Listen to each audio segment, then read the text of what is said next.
Are you sure your summer vacation is really as relaxing as you think? Think again. Sometimes, the sun and sand hide shadows darker than night. I learned this the hard way during a beach house trip. At first, it was just small things. Strange noises outside, feeling like eyes were on me. But one night, I never expected to see something standing just beyond the porch light, watching. To this day, I still don't know what it wanted or how close it got. And the truly terrifying question, what would you do if you realized you weren't alone, and the thing watching you wasn't human? Tonight, we're diving into true summer vacation horror stories that actually happened. So stick close and keep watching till the end to find out what happened, before it was too late. But before we start, make sure to subscribe or follow so you never miss any new chilling releases. If you're enjoying the content, hit like, drop a comment, and share this video. Let's see how many of you truly love this kind of episodes. But there's a little twist. One of the stories you're about to hear isn't real. It was completely made up.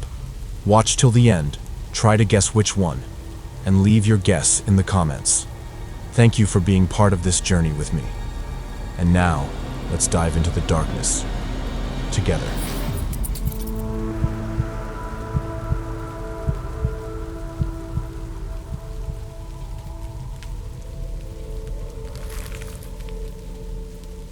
In the summer of 2021, my friends and I decided to escape the chaos of city life for a peaceful week-long vacation in a small coastal town in Maine. We rented a quaint, weathered beach house perched just steps from the crashing Atlantic waves. The place had all the charm you could ask for. Whitewashed wooden walls, a wraparound porch with old rocking chairs, and massive windows framing the rocky shore. There were 5 of us: me, my younger brother Jake, and 3 close friends from high school, Sarah, Mike, and Emma. We'd all been looking forward to this trip for months, picturing sun-soaked days and nights spent around bonfires. The first 2 days were exactly what we hoped for. Morning started with coffee on the porch, the salty ocean breeze brushing past us as seagulls cried overhead. Afternoons were spent lounging on the beach, splashing in the cold water and exploring tide pools. Evenings brought laughter and stories around crackling fires, roasting marshmallows, and sharing bottles of cheap wine.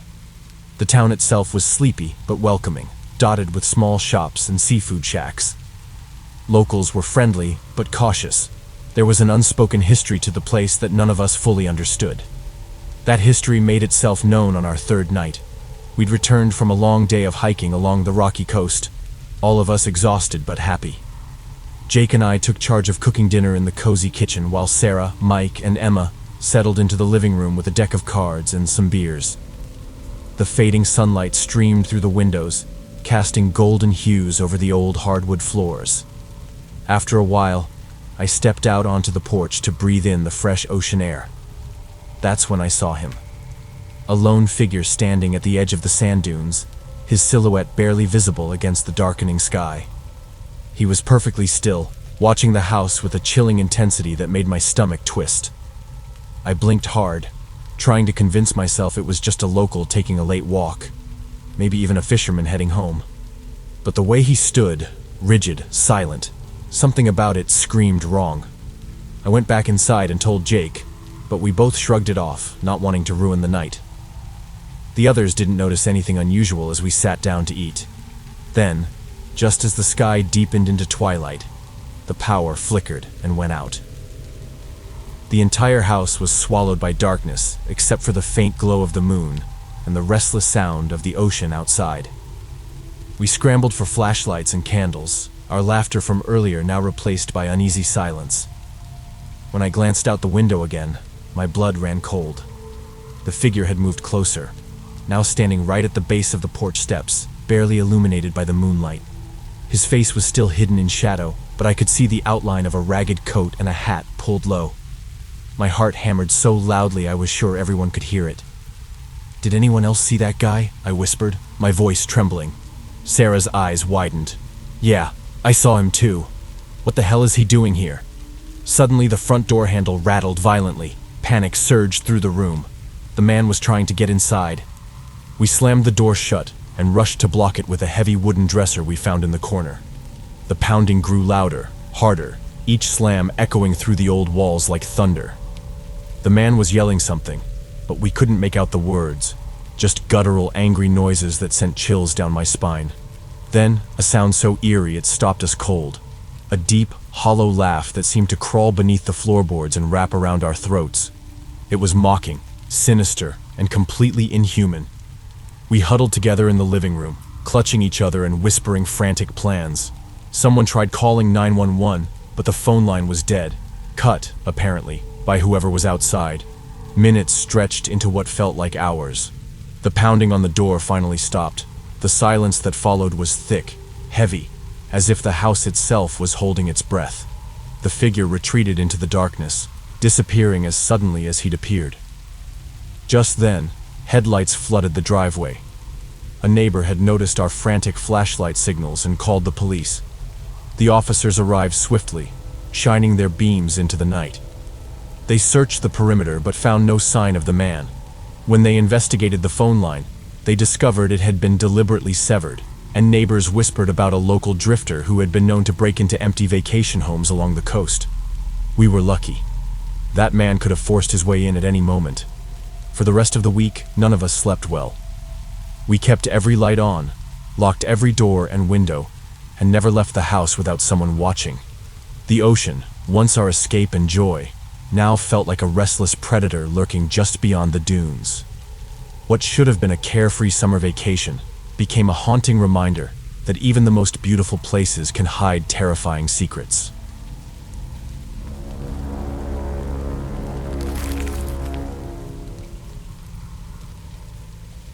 When my best friend Lizzie and I turned 18, we decided it was finally time to take our first big vacation, just the two of us. After weeks of saving and planning, we booked a week-long stay in London and checked into the London Marriott Hotel, full of excitement and nerves. It felt surreal to be there without our parents, completely free in a new city. Our first day was mostly about getting settled. We dropped our bags off, snapped some selfies in the hotel room, and figured we had just enough daylight left to see at least one iconic landmark.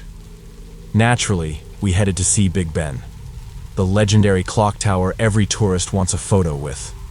It was crowded and touristy, but magical in its own way. Afterward, we stopped for dinner at St. Stephen's Tavern nearby.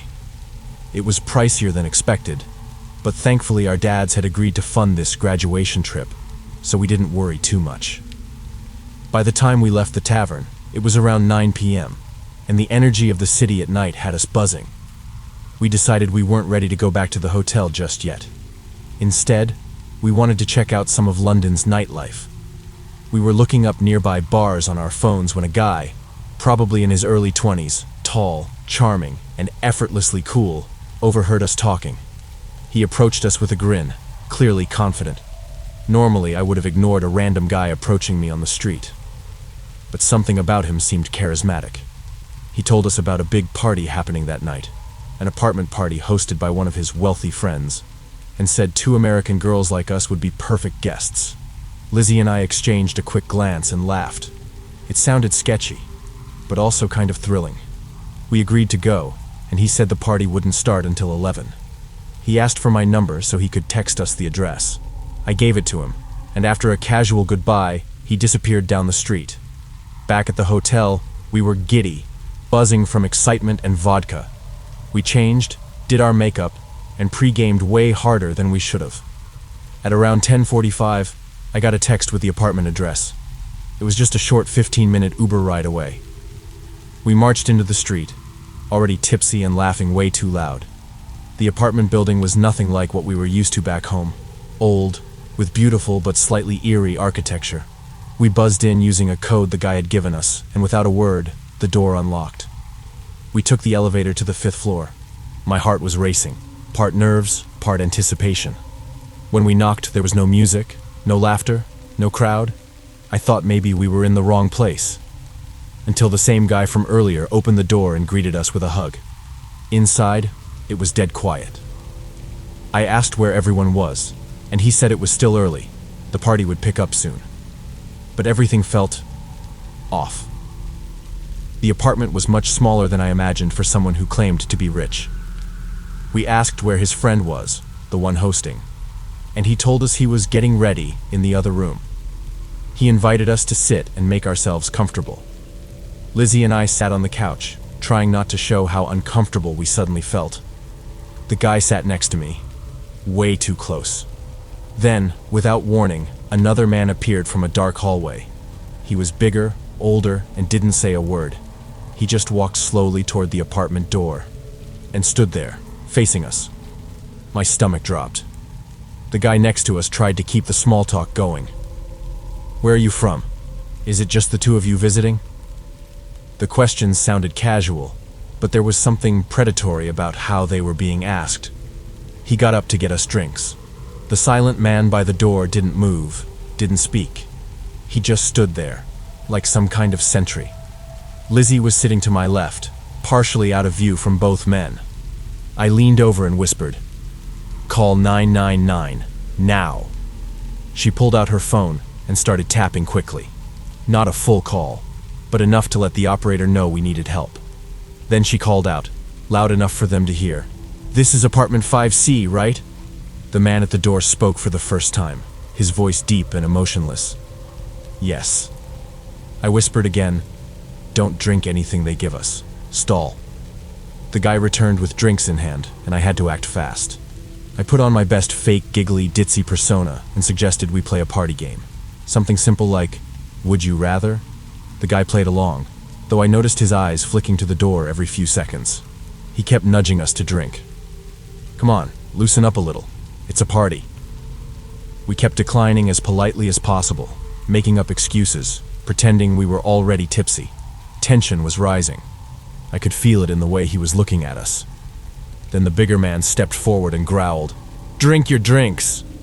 He reached for one of the glasses, clearly ready to force it on me. Suddenly, bang, bang, bang. A loud pounding rattled the apartment door. "Police! Open the door!" Everything froze. The charming guy turned pale. "Did you call the police?" he hissed. "What? No. Why would we?" I said, but my voice cracked badly. Lizzie didn't bother pretending. She screamed, "Help!" The big man backed up with his hands up. All right. He unlocked the door just as the officers started trying to break it down. They came in fast, guns drawn. The two men tried to act innocent, but we told the police they wouldn't let us leave and that we believed they had drugged our drinks. Lizzie and I were escorted to the station to give our statements. The drinks were tested. Sure enough, they were laced with Rohypnol.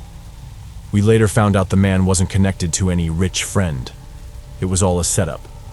Lizzie and I were lucky. We didn't tell our parents until much later, years later. We knew they'd never let us travel alone again if they knew what happened. We still had the rest of our trip, and while we tried to enjoy London, the experience left a mark on us both. To this day, we still remind each other of the golden rule we learned that night. No matter how charming someone seems, never trust a stranger.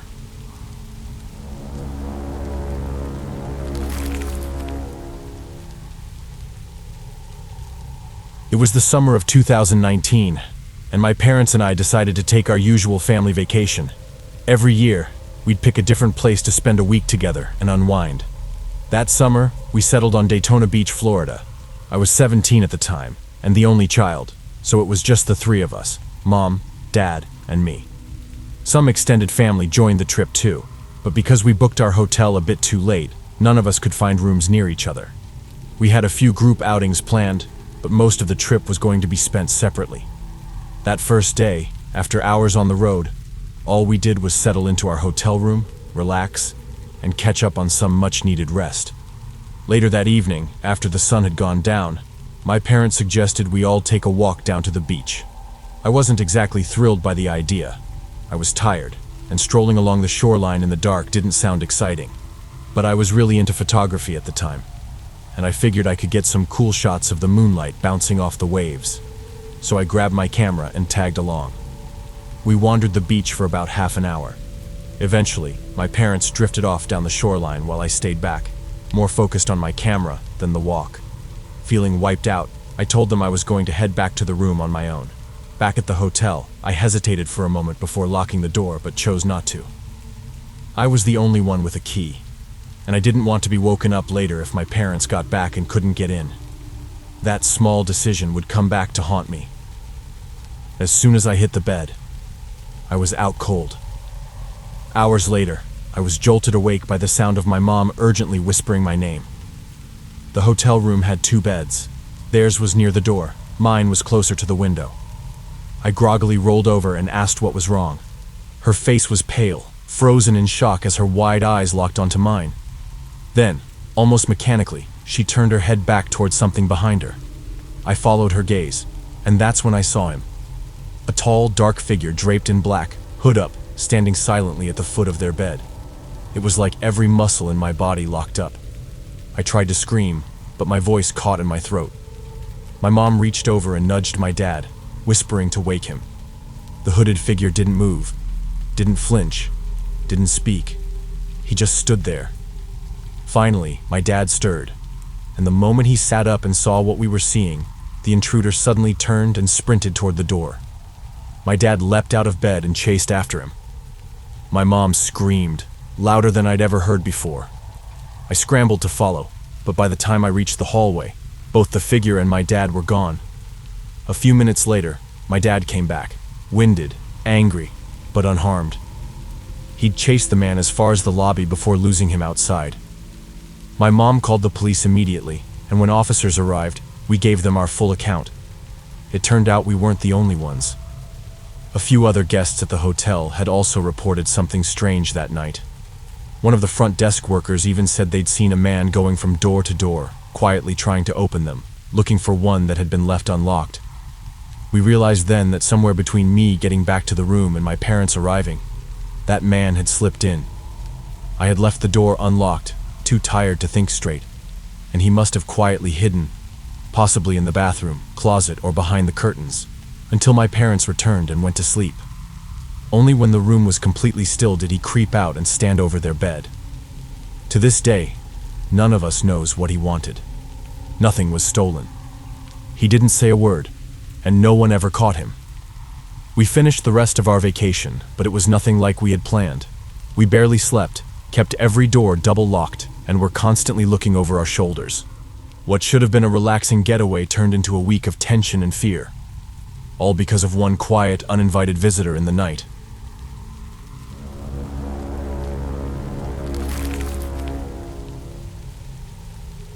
If you've made it to the end of this video, let me know in the comments which story creeped you out the most, and if you could survive only one of them, which one would it be?